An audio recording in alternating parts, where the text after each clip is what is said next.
સમાચારમાં આગળ વાત કરીએ તો રાજકોટ સિવિલ હોસ્પિટલ ફરી બેદરકારીને લઈને વિવાદમાં આવી છે, જ્યાં પરિવારના આક્ષેપ મુજબ 18 માસના શિવમ નામના બાળકનું સારવાર દરમિયાન નિધન થયું હતું.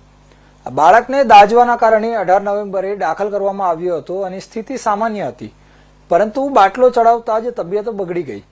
પરિવારે આરોપ લગાવ્યો કે ડોક્ટર અને નર્સિંગ સ્ટાફ ઉદ્ધત હતા અને એક નર્સે તો બાળકના પિતાને પૂછ્યું કે ઇન્જેક્શન કયા સ્થળે લગાડવું, જેના કારણે સ્ટાફની કાબિલિયત પર ગંભીર સવાલો ઉભા થયા છે.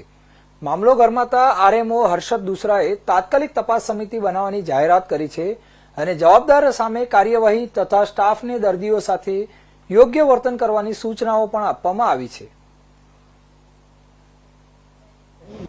18 માસના બાળકને દાઝી જવાને કારણે જે મૃત્યુ થયેલું છે એવું મને મીડિયા દ્વારા જે સમાચાર મળેલા છે, એના માટે કમિટીની રચના કરવામાં આવેલી છે અને કમિટી દ્વારા આ બાબતે ઝીણવટભરી તપાસ કરવામાં આવશે અને કમિટીમાં જે તથ્ય બહાર આવશે ત્યારબાદ જે કોઈ જવાબદાર હશે તેમની પાસે અમે કડક કાર્યવાહી કરવામાં આવશે.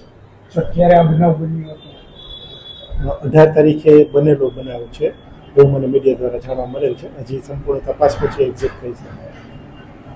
કેટલા દિવસમાં શક્ય એટલું ઝડપથી મેડમે આદેશ કરેલા છે કે જેટલા ઝડપથી તપાસ પૂર્ણ થઈ શકે એટલું કરવાના આદેશ કરેલા છે. પરિવારજનો દ્વારા આક્ષેપ શું કરવામાં પરિવારજનો દ્વારા જે આક્ષેપ કરવામાં આવે છે તે મીડિયા દ્વારા એવું જાણવા મળેલું છે કે ભાઈ ડૉક્ટર અને નર્સિંગ સ્ટાફ દ્વારા સારવારમાં બેદરકારી દાખવવામાં આવેલી છે